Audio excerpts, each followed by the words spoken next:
Preparados para mais uma aula? Com certeza que sim.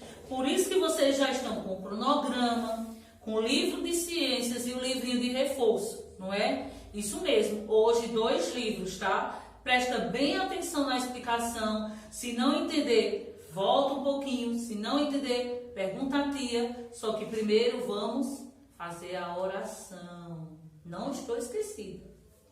Querido Deus, em nome de Jesus, queremos te agradecer pelo sol, pelo ar, pela terra que o Senhor nos dá e todos os frutos que nela encontramos.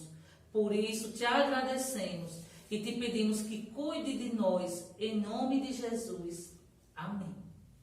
Gente, quando nós chegarmos ao estudo dos animais, a gente vai ver como é que eles vão se reproduzir. Ou seja, de um cachorrinho e de uma cachorrinha, como é que vai nascer o outro cachorrinho. Hoje, a gente vai ver as formas da reprodução dos vegetais. Como através de uma plantinha nascem outras plantinhas. Tá certo? Vamos lá, na página 39, o que é que ela resumidamente diz? Olha lá. Em muitas espécies de plantas, a reprodução acontece por meio das flores. E vocês estão vendo aqui uma florzinha. Elas possuem órgãos reprodutores masculinos e femininos, responsáveis pela formação dos frutos e das sementes. Aí vocês estão vendo aqui o gineceu e o androceu. Sendo que o gineceu é o órgão reprodutor feminino da planta. E o androceu é o órgão masculino reprodutor da planta. Numa mesma flor existem os 2 órgãos reprodutores, o gineceu e o androceu. Aí no livro você está dizendo também que esse órgão, o gineceu, contém o ovário, na qual são formadas pequenas estruturas, ou seja, os óvulos da planta. O androceu, que é o órgão reprodutor masculino, em sua extremidade são encontrados os grãos de pólen, que são pequenos grãozinhos amarelos. E se você tocar, ele se esfarela na sua mãozinha. Aqui está a pontinha dele, perto do androceu. Observe as estruturas da flor no esquema a seguir. Aí tem o grão de pólen, o gineceu, o ovário, o óvulo e o androceu, bem colorido para vocês identificarem. Só que nem todas as flores possuem todas as partes que estão descritas aí acima. Algumas possuem apenas os órgãos reprodutor feminino, enquanto outras só o reprodutor masculino. Por meio do vento, da água de animais, como insetos, pássaros e morcegos, os grãos de pólen, que é o pozinho que tem lá no androceu, certo? São levados até o gineceu aqui do centro, que é o órgão feminino da flor. Aí esse processo de transporte do pólen é chamado de polinização, que aqui está demonstrando. Tem a autopolinização, que acontece só numa flor, e a polinização cruzada, que é de uma flor para outra, certo? Aí esse grãozinho de pólen vai sair do androceu e vai para o gineceu, através dos insetos, através do vento, como vocês estão vendo aqui, da água, que é a água da chuva, que vai e transporta isso. Quando o pólen encontra o óvulo instalado no ovário, ocorre a fecundação. Ao ser fecundado, o óvulo se desenvolve e a flor vai murchar. Então o ovário cresce, formando a semente que poderá gerar uma nova plantinha. Vê que interessante. Quando você olhava uma plantinha, pensava que tudo isso acontecia? Não, tá vendo? É através do estudo que a gente também aprende essas coisas.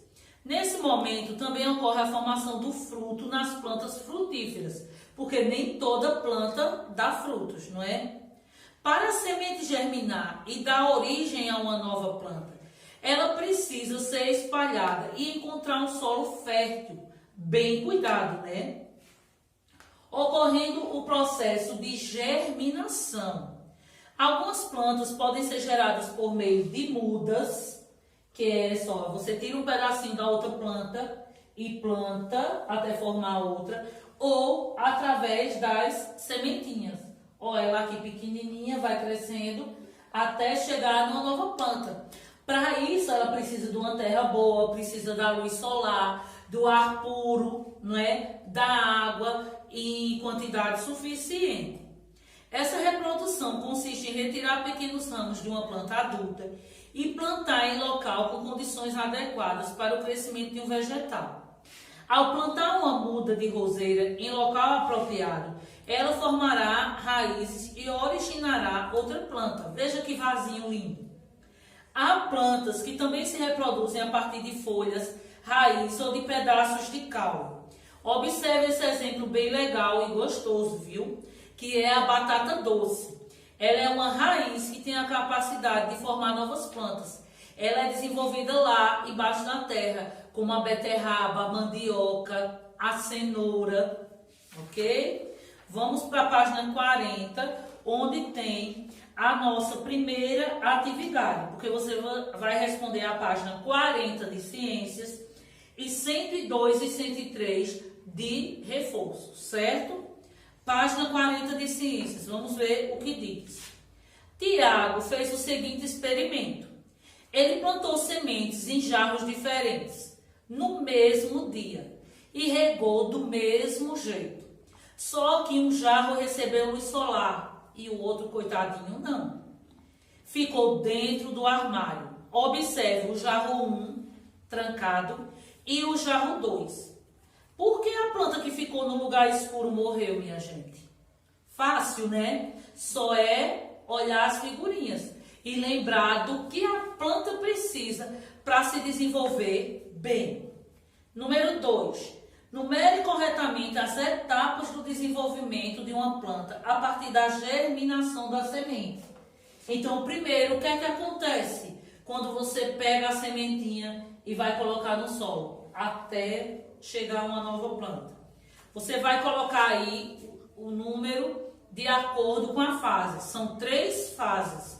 Então, você vai colocar o número 1, 2 e 3. Só que as fases aí estão embaralhadas, certo? Surge um pequeno broto para fora do solo que originará o caule. Esse aqui já é esse processo aqui, ó. Que de baixo surgiu o broto. A semente é levada até um solo com condições adequadas à germinação. Olha a fase que a sementinha está na nossa mão. E as folhas surgem e a planta cresce até se tornar adulta. Olha a folhinha aqui e ela vai se tornar adulta.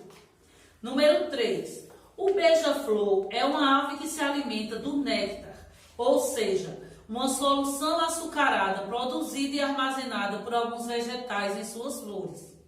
Devido ao seu hábito alimentar, esse pássaro passa dia a dia viajando de flor em flor. Ele é espertinho, viu?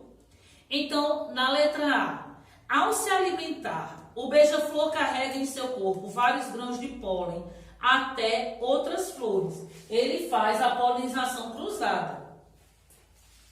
Como é reconhecido esse processo de transporte do pólen? Acabei de dizer, tá? B. Explique o que acontece quando o grão de pólen encontra o óvulo da flor. Isso a gente viu lá nos primeiros parágrafos da página 39. Então, você vai lá e lê, certo? Para poder responder corretamente. E agora você vai observar as imagens e responder a pergunta. Nós temos aí 3 imagens. Qual tipo de reprodução vegetal foi mostrada aí? Foi a polinização, foi a germinação ou foi através de mudas? Respondam aí direitinho. E vamos para a página 102 do livro de reforço. Pode colocar a data aí direitinho. Não precisa, minha gente, responder esse lado. Vocês vão vir para esse, certo? Reprodução dos vegetais. Claro que a gente já estudou aqui as partes da planta, mas o assunto é esse. Então respondam aí. Como se chama o órgão de reprodução feminino da flor? A flor não tem 2 órgãos? Digam qual é o feminino. Explique o processo de polinização. Como é que acontece? Ligue corretamente. Tem duas figurinhas. Uma é responsável na produção do pólen e a outra é onde são formados os óvulos. Página 103. Identifique as partes da flor, pintando de cores diferentes. Não esqueçam de pintar. E depois escreva o nome da parte correspondente. Temos aí as pétalas, o estame, o gineceu e as sépalas. Ó, as pétalas aqui tá bem visível, certo? O estame é aquele que vem assim, parece um aramezinho de lá de dentro. O gineceu, que é o órgão feminino reprodutor da planta. E as sépalas é essa parte que fica sustentando a florzinha. Mas mesmo assim, se esquecer, voltar ao vídeo e não entender, me procura. Agora você vai escrever o nome de dois frutos secos, que a gente usa muito no Natal, né? E frutos carnudos, onde a polpa é mais visível. Sexta e última questão. Você vai encontrar no diagrama as palavras que completam as frases abaixo. São 4, certo? Ou circula ou pinta. Quando você achar, você vai completar as frases. É na tracinho que encontramos os órgãos de reprodução de muitas plantas. Olha ela aqui. B. O órgão masculino da planta é o C. Tracinho é o nome do órgão feminino da planta. E letra D. No órgão masculino da planta formam-se os grãos de tracinho. Aqueles grãozinhos que vão do gineceu para o androceu, não é? Aliás, do androceu para o gineceu, tá certo? Qualquer dúvida, pode me procurar, meus amores, que estou sempre à sua disposição. Tchau, meus queridos. Amo vocês.